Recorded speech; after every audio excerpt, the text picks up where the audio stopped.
তো বন্ধুরা, তোমরা সবাই কেমন আছো? তো আজকে আমি নিউ ময়নাগুড়ি থেকে নিউ জলপাইগুড়ি যাচ্ছি। তো দেখতে পাচ্ছ যে বাইরে প্রচণ্ড পুরো রোদ্দুর, আমাদের ট্রেন ইতিমধ্যে চলে আসছে। তো দেখতে পাচ্ছ আমি বাইরে পুরো ভিডিও করতেছি এখানটায়। তো আমরা ট্রেন একটু 5-10 মিনিট পরে ছেড়ে দিবে। তো আমি ভিডিওটা আশা করি তোমাদের ভালো লাগতেছে। ভালো লাগলে একটা লাইক আর একটা কমেন্ট করে দিও। হ্যাঁ, তো দেখতে পাচ্ছ যে আমি বাইরে যাচ্ছি, আমাদের ট্রেন আস্তে আস্তে পিক আপ ধরতেছে।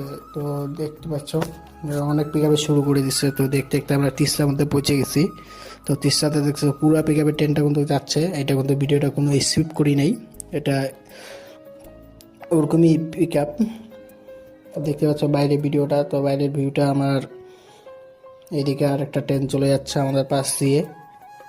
তো ভিডিওটা আশা করি জন্য তোমাদের যদি ভালো লাগে থাকে তো একটা লাইক করে দিও। এই বিল্ডিংটা কে কে দেখছো একটু কমেন্টে একটু জানিয়ে দিও।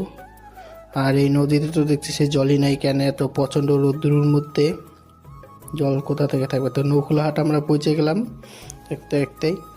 নৌখোলাহাটে তো বাইরে তো পুরো প্রচণ্ড পুরো রোদ্দুরু। তো আমি ভিতরে আসলাম, ভিতরে এসে বসলাম। তো দেখতেছি একটা কাকুর সাথে দেখা হলো, ঝালমুড়ি নিয়ে নিলাম। ঝালমুড়ি নেওয়ার পর ঝালমুড়ি খাইতে আসে। তো খাওয়ার পর আমাদের পাশে বঙ্গাইগাঁও এক্সপ্রেস চলে গেল। তো কিছুক্ষণের মধ্যে আমাদের স্টেশন পৌঁছে গেলাম আমরা নিউ জলপাইগুড়ি। তো ভিডিওটা যদি ভালো লাগে থাকে তো